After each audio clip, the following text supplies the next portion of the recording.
आज हमारे देश में इतनी बड़ी संकट की घड़ी चल रही है कि इसके पहले जब मौसम आता है, चाहे पक्ष का नेता हो चाहे विपक्ष का नेता हो, इस भोली भाली जनता को, इस देशवासियों को जैसे एक मछुआरा कांटे में आटा लगा करके मछलियों को फंसाता है, उसी तरीके से ये सब कांटे में आटे लगाते हैं, इसलिए कि मछलियों जैसा इस भोली भाली जनता को बझाया जाए, फंसाया जाए।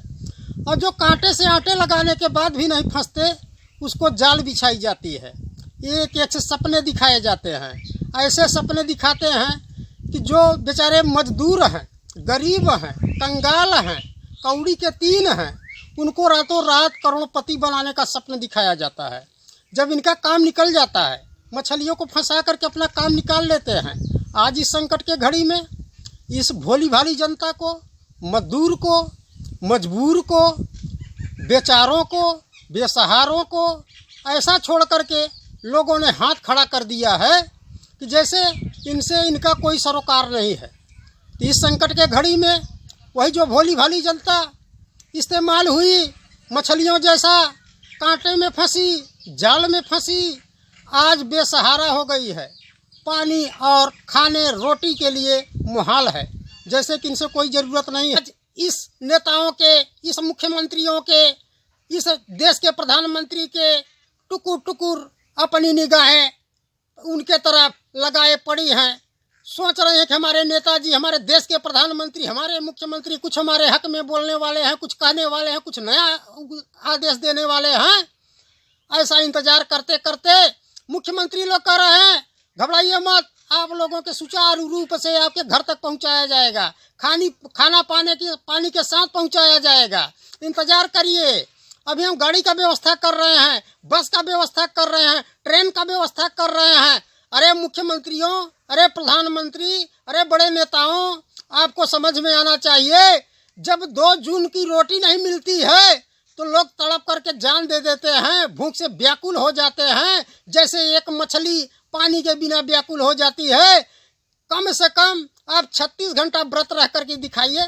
आपका बस मुहैया होते होते, ट्रेन मुहैया होते होते, खाना पीना का मुहैया होते होते, आज ये लाचार, बेसहारा, बेचारे ये मजदूर चलने को मजबूर हो गए। पैदल से, साइकिल से, टेलर से, ट्रैक्टर से, टैक्सी से, टेम्पू से, जो भी गाड़ियां पा रहे हैं उससे चलने के लिए अमल कर लिए।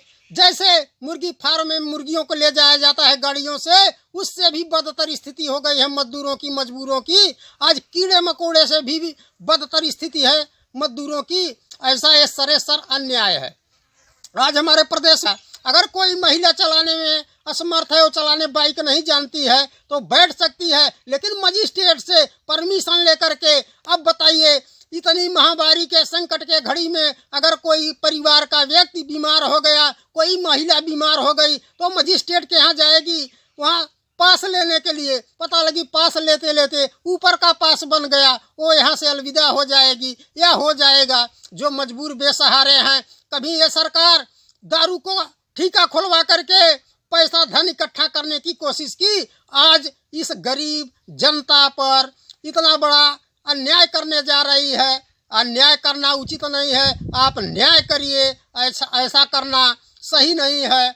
सही तो वो होगा जो कि मजबूरों को इस तरीके से अगर धन उगाही करेंगे कि 250 रुपये पहली बार, दूसरी बार 500 रुपये, तीसरी बार 1000 रुपये उनको जुर्माना मोटरसाइकिल का लगाया गया, तो हमारे देश के इन मजबूरों का, बेसहारों का, बेचारों का क्या स्थिति होगी। ऐसा नहीं होना चाहिए। मेरे प्रदेश के मुख्यमंत्रियों, मेरे देश के प्रधानमंत्री महोदय, इस जनता को इस संकट के घड़ी में आप लोग उबारने का काम करिए। हमारे देश के प्रधानमंत्री महोदय, हमारे इतने पूरे ऑल वर्ल्ड में इतना बड़ा प्रदेश है उत्तर प्रदेश, जो कि हिंदुस्तान का हृदय व पेट माना जाता है, उसके मुखिया हैं हमारे उत्तर प्रदेश के माननीय योगी आदित्यनाथ जी, जो कि यहाँ के मुख्यमंत्री हैं। आप दोनों लोग इस देश के ऋषि भी हैं, राजा भी हैं। अगर इतिहास का पन्ना उठाया जाए हमारे देश के प्रधानमंत्री माननीय नरेंद्र मोदी जी का, तो हिमालय तक जाकर तपस्या करने का काम किए। एक आध्यात्मिक व्यक्ति हैं हमारे उत्तर प्रदेश के मुख्यमंत्री महोदय एक योगी भी हैं और एक कर्म योगी भी हैं। वो ऋषि और राजा दोनों हैं। हमारे देश के प्रधानमंत्री भी ऋषि और राजा दोनों हैं। बड़े सौभाग्य की बात होती है जिनको ये सौभाग्य प्राप्त होता है कि ऋषि और राजा दोनों बनने के लिए। जैसे जनकपुर के राजा जनक जी थे, वो ऋषि भी थे, राजा भी थे। इसलिए इन ऋषि और राजाओं को सूझबूझ से काम करना चाहिए कि इस पीड़ित जनता को ऐसा उबारिए कि इनको महामारी से तो आप लोग निजात दिला ही रहे हैं, मजबूरी से भी निजात दिलाएं, इनके खान पान का व्यवस्था करें, कोई संकट न आने पाए। यही आपका सबसे बड़ा धर्म है। इसके लिए मैं निवेदन करना चाहता हूँ, ऐसा नहीं होना चाहिए। धन्यवाद।